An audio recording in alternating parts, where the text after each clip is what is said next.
श्री कृष्णाय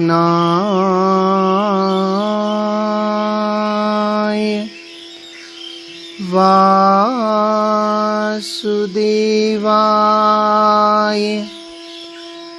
श्री देवकी नंदनाय च नंद गोप कुमाराय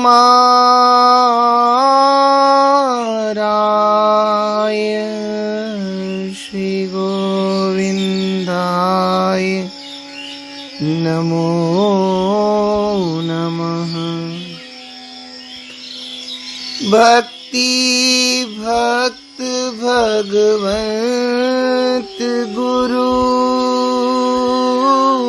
चतुर नाम वपु एक दिन के पग वंदन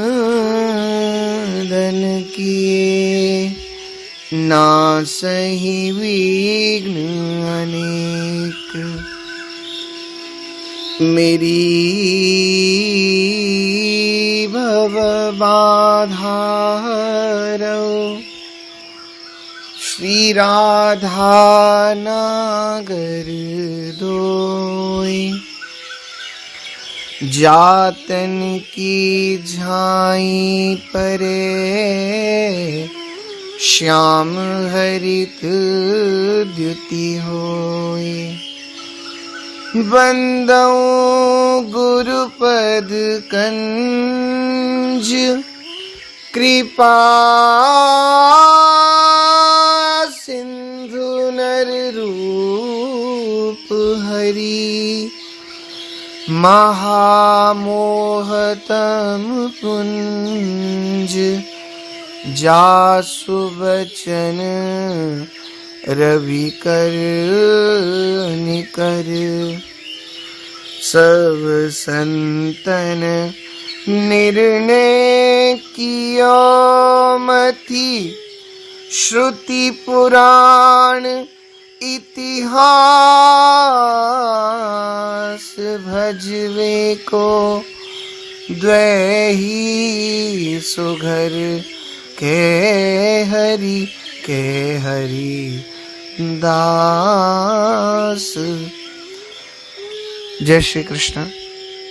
हम लोग श्री भक्त चरितामृत के माध्यम से श्री अमरीश जी का चरित्र श्रवण कर रहे थे और पूर्व भाग में जैसा वर्णन किया गया, जो सर्वदा निष्काम सेवा करते हैं उदार स्वामी, वो दयालु स्वामी, उदार स्वामी उनका मुंह जुआ करते हैं। अरे कभी तो कुछ मांगे। वैसे तो वो कोई कामना नहीं करते, यदि कदाचित वह कुछ भी कामना करते हैं तो उसे तत्काल पूर्ण करते हैं। यहाँ भी ऐसा ही हुआ। प्रार्थना की है अमरीश जी ने। आगे व्याख्या में देखी राख्यो है। श्री चक्र जी ने देखा ऋषि तेज से व्याकुल है ही और इनकी व्याकुलता से महाराज अमरीश भी व्याकुल हो रहे हैं। और मेरा उद्देश्य सदा संतों को सुख देना तथा इनको सुख देने के लिए तो प्रभु ने मुझको यहाँ नियुक्त कर रखा है। अतः मेरे किसी भी व्यवहार से राजा को दुख शोक व्याकुलता हो, यह उचित नहीं है। अतः आई मन माज कि अब तो ठंडा ही हो जाना चाहिए। मन में भाव जग गया। अब अपना तेज को और ज्यादा मुझे नहीं बढ़ाना है। मुझे इस संत की अपेक्षा अमरीश जी की ओर देख करके अब ठंडा, अब शांत हो जाना चाहिए। बस तुरंत ही सब तेज ढांग की राख्यो है। श्री चक्र जी ने अपना समस्त तेज समेट लिया। ऋषि की रक्षा हो गई। श्री अम्बरीश जी के इस सद्व्यवहार से दुर्वासा जी बड़े ही प्रभावित हुए। उनके मुख से बरबस निकल पड़ा, अहो अनंत दासानाम महत्वम दृष्टमाद्य में कृतागसोऽपि यद् राजन् मंगलानि समीहसे दुष्करः को नु साधूनां दुस्त्यजो वा महात्मनां ये संगृहीतो भगवान् सात्वतां वृषभो हरिः राजन्नुगृहीतोऽहं त्वयाति करुणात्मना मदघं पृष्ठतः कृत्वा प्राणायन्मे विरक्षितः। श्रीमद् भागवत का वाक्य 9वें स्कंद के 5वें अध्याय का 14 से 17वां श्लोक का भाव। अहो आज मैंने भगवान के प्रेमी भक्तों का महत्व देखा। राजन, मैंने आपका अपराध किया, फिर भी आप मेरे लिए मंगल कामना ही कर रहे हैं। जिन्होंने भक्त वत्सल भगवान श्री हरि के चरण कमलों को दृढ़ प्रेम भाव से पकड़ लिया है, उन साधु पुरुषों के लिए कौन सा कार्य कठिन है। जिनका हृदय उदार है, वे महात्मा भला किस वस्तु का परित्याग नहीं कर सकते हैं। राजन, आपका हृदय करुणा भाव से परिपूर्ण है। आपने मेरे ऊपर महान अनुग्रह किया। अहो आपने मेरे अपराधों को सर्वथा भुलाकर मेरे प्राणों की रक्षा की है। दुर्वासा जी के नेत्रों से अश्रु प्रपात होने लगे। सुनी दुर्वासा की आसी वाणी, मुनि पद गयो भूप धूपानी। श्री राम रसिकावली का भाव। मुनि भवन महा गयो लिवाई, शिष्य सहित भोजन करवाई। बार बार पद महधरि शीशा, कियो मुनीषहि विदा महिषा। चक्रत्रास भागत दुर्वासे, बीत्यो एक वर्ष युत त्रासे। तब लो रयो भूप तह ठाड़ो, सोई चरणामृत ले मति गाड़ो। जब दुर्वासा सुखित सिधारा, अम्बरीश तब कियो आहारा। ऐसी वाणी सुनकर दुर्वासा की मुनि के चरण पकड़ लिए राजा ने। मुनि भवन में गयो लिवाई, अपने भवन में लेकर के गए और शिष्यों के सहित भोजन करवाया। बार बार उनके चरणों में प्रणाम करते हैं और फिर विदा किया है। कियो मुनीषै विदा महिषा। ऐसा वर्णन आता है चक्र त्रास भागत दुर्वासे। माने जो चक्र के त्रास से, डर से, भय से, संकट जो उनके ऊपर आया, बीत्यो एक वर्ष युत त्रासे। 1 वर्ष बीत गया और उस 1 वर्ष में ऐसा वर्णन आता है, तब लो रयो भूप ता ठाड़ो, हाथ जोड़ करके अम्बरीश जी खड़े ही रहे महाराज, जैसे खड़े थे वैसी स्थिति में ही रहे।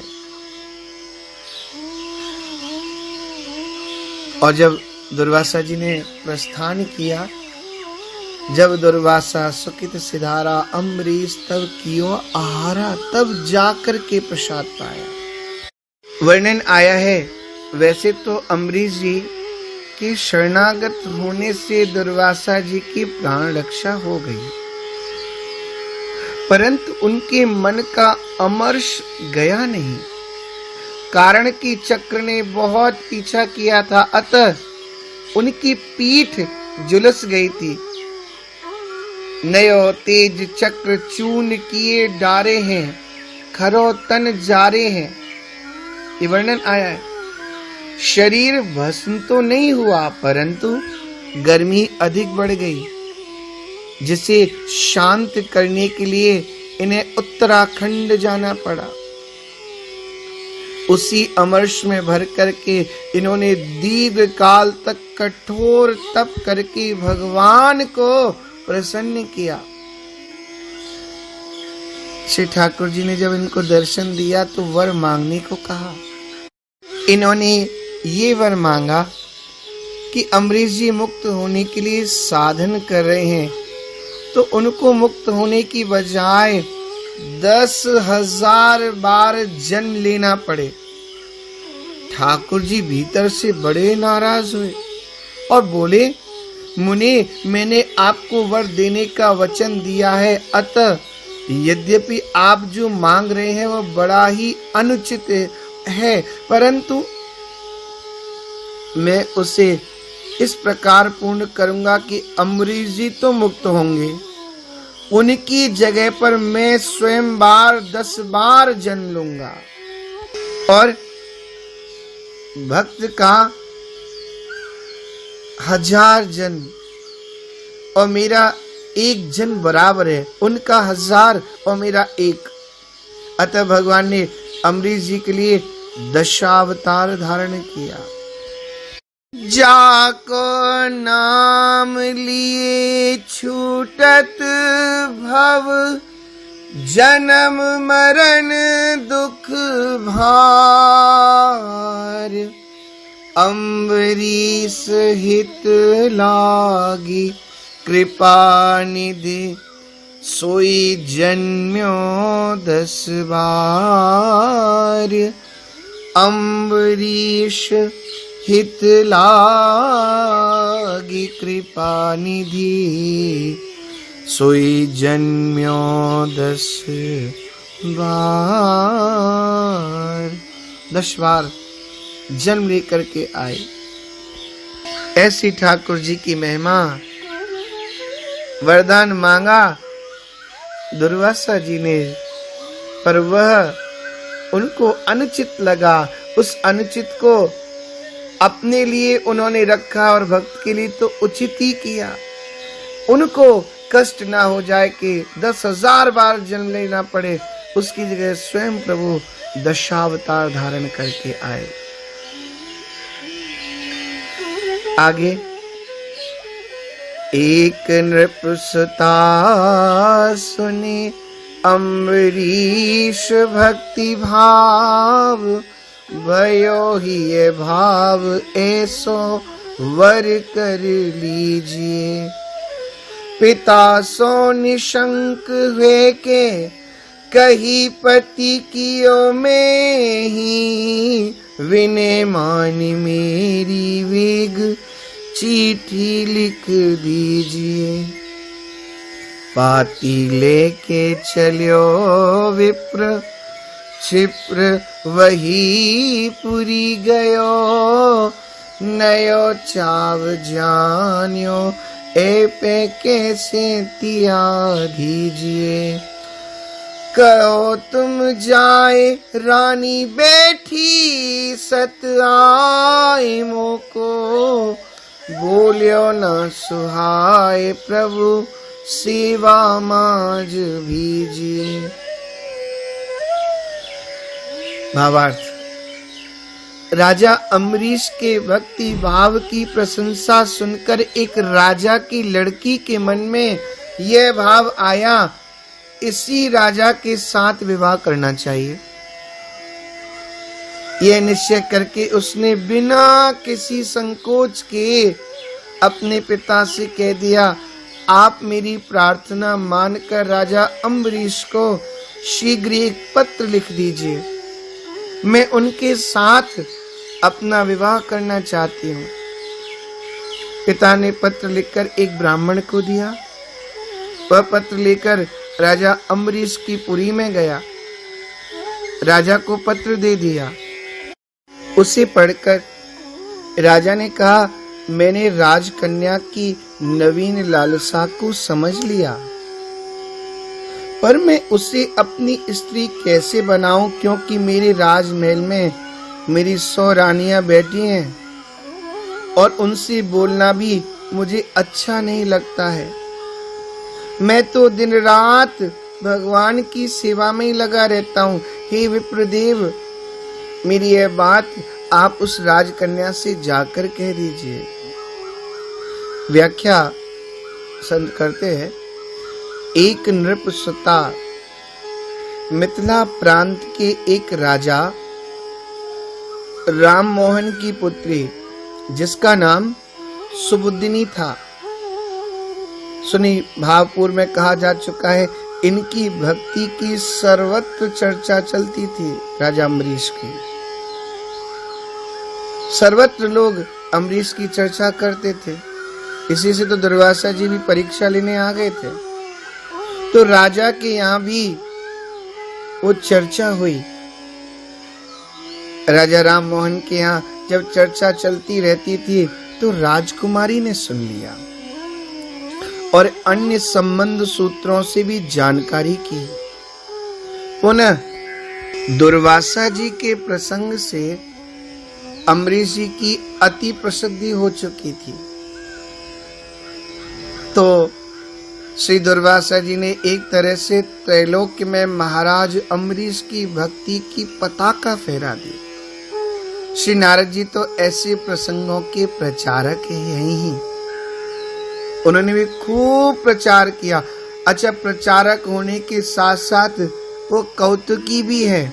अतः स्वयं ही जाकर राजकुमारी को अधिकारी जानकर तथा भावी संबंध विचार करके और प्रशंसा करके सुना के आ गए। आगे की कथा प्रसंग में भी इनकी उपस्थिति पाई जाती है। तो व्याख्या में भयो लीजिए। राजकुमारी भी बड़ी भागवती थी, अतः उसने ऐसा अर्थात परम भागवत वर को वर्ण करने का निश्चय किया। बोले संसारी नहीं, जिसका मन संसार में है उसको क्या वर्ण करना, जिसका प्रेम ठाकुर जी से है उसको वर्ण करना है। सवई पति ही स्याद कुतो भयः स्वयं समन्ततः पाति भयातुरं जनम। श्रीमद् भागवत के पंचम स्कंद का 18वें अध्याय का 20वां श्लोक। सच्चा पति वही है जो स्वयं सर्वदा निर्भय हो और दूसरे भयभीत लोगों को सब प्रकार से रक्षा कर सके। भगवत भक्त स्वयं निर्भय होते हैं। त्वया विगुप्ता विचरन्ति निर्भयाः। आप परमात्मा के द्वारा रक्षित भक्तगण निर्भय विचरते हैं। तुलसीदास रघुवीर बाहुबल सदा अभय काहू न डरे। तथा जीवों के भव भय को दूर करने वाले होते हैं। संत शरण अति सुखदाई। छिन्न में दे भव भीति मिटाई। संतवाणी का भाव है। अतः ऐसो पति करे लीजिए। आगे की व्याख्या में पिता दीजिए। निशंक कहने का भाव यह है, यद्यपि कन्या का पिता से पति के संबंध में वार्ता करना लज्जा का विषय है, माता से चाहे कह भी दे, परंतु प्रबल प्रेम में प्रेमी लज्जा की परवाह नहीं करता। श्री ठाकुर जी के लिए कहा गया, चंदन पंक गुलाब सुनीर, सरोज की सेज उठाए धरोरी, तूल भयो तनु जात जरो यही, वैरी दुकूल ही दूरी करोरी। लोकहु वेद की कान तजो, अर धर्महु के सिर भार परोरी। लाज के ऊपर गाज परो, ब्रजराज मिले सोई काज करोरी। ऐसी लज्जा के ऊपर तो गाज गिरे। अरे ठाकुर जी मिल जाए, ब्रजराज मिल जाए, उसी काम को करो। लाज के ऊपर गाज परो, ब्रजराज मिले सोई काज करोरी। और भाव, आए हैं भाव भरे नंदलाल, सुबाल करे गृह काम सुभावे। झांकी देने नन सेन कयो हरी, आवो जु कंज सुखील खिलावे। त्यो तरुणी वरुणी न परे पल, घूंघट खेचन सासु सिखावे। ताहि न लाज सो काज कछु जरी, जाए सो लाज जो काज न सावे। जरी जाए सो लाज जो काज न सावे। और भाव गोपियां वर्णन करती है लाज को लेकर के। पंकज के दल सौदृग देखी, भई बस श्याम स्वरूप महा है। जाको जोई सोई ताहि चहे बिनु, देखे महा दुख देह दहा है। संगति संग भयो जिहि ते तिहि, ते कछु नाही विवेक रहा है। तू जो कहे सखी लाज करो, अरे तू जो कहे हो सखी लाज करो। जब लागी गई तब लाज कहा है। तू जो कहे सखी लाज करो, जब लागी गई तब लाज कहा है। तो लज्जा नहीं रहती। चाखा चाहे प्रेम रस, राखा चाहे लाज। नारायण प्रेमी नहीं, वो बातन को महाराज। नारायण प्रेमी नहीं, वो बातन को महाराज। ऐसा प्रेम में लज्जा का भाव। तो आगे का भाव हम लोग अगले भाग में श्रवण करेंगे। जय श्री कृष्ण।